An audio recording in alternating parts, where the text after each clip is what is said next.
आपने महसूस किया होगा कि जो लोग अच्छे कर्म करते हैं वो परेशान रहते हैं, वहीं जो बुरे कर्म करते हैं वो खुशी से रह रहे होते हैं। अच्छे कर्म करने वाले परेशान होते हैं कि आखिर उन्हें इतनी परीक्षा क्यों देनी पड़ रही है, जबकि जो अधर्म की राह में हैं वो खुश हैं और जिंदगी का लुत्फ उठा रहे हैं। अगर आपके मन में भी ये सवाल आया है तो आज हम आपको इसका जवाब देंगे। ये जवाब वो है जो भगवत गीता में लिखा है और श्री कृष्ण ने अर्जुन को दिया था। भगवत गीता में वर्णित कथा के अनुसार जब भी अर्जुन के मन में कोई दुविधा होती थी तो वो श्री कृष्ण के पास पहुंच जाते थे। एक बार की बात है, अर्जुन भगवान श्री कृष्ण के समीप आकर कहा कि वो दुविधा में हैं और इसका जवाब वो श्री कृष्ण से चाहते हैं। श्री कृष्ण ने पूछा कि क्या सवाल है। अर्जुन ने कहा, मुझे ये जानना है कि अच्छे लोगों के साथ हमेशा बुरा ही क्यों होता है, वहीं बुरे लोग खुशहाल दिखते हैं। अर्जुन के मुंह से ऐसी बातें सुनकर श्री कृष्ण मुस्कुराए और कहा, मनुष्य जैसा सोचता है और महसूस करता है वैसा कुछ नहीं होता है, बल्कि अज्ञानता की वजह से वो सच्चाई नहीं समझ पाता है। अर्जुन उनकी ये बात समझ नहीं पाए। इसके बाद श्री कृष्ण ने क्या कहा वो जानते हैं।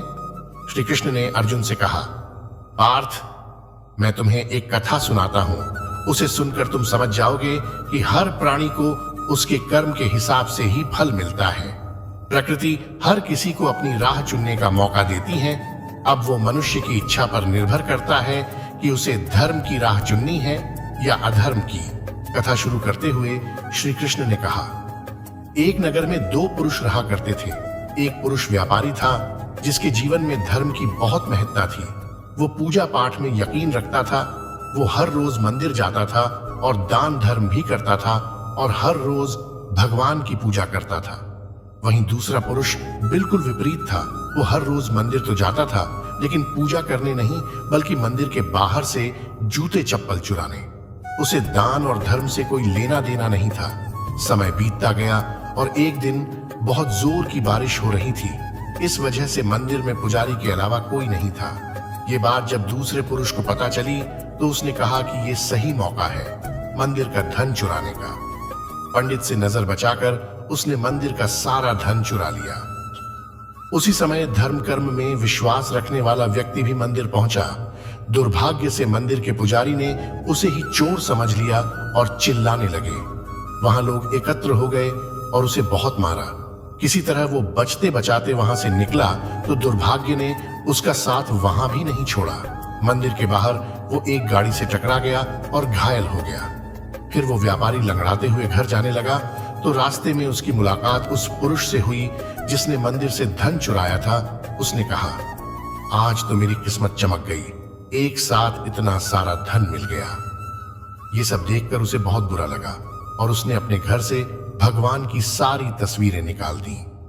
कुछ सालों बाद दोनों की पुरुषों की मृत्यु हो गई। मरने के बाद जब दोनों यमराज की सभा में पहुंचे और भले पुरुष ने दूसरे व्यक्ति को देखा तो उसे बहुत गुस्सा आया।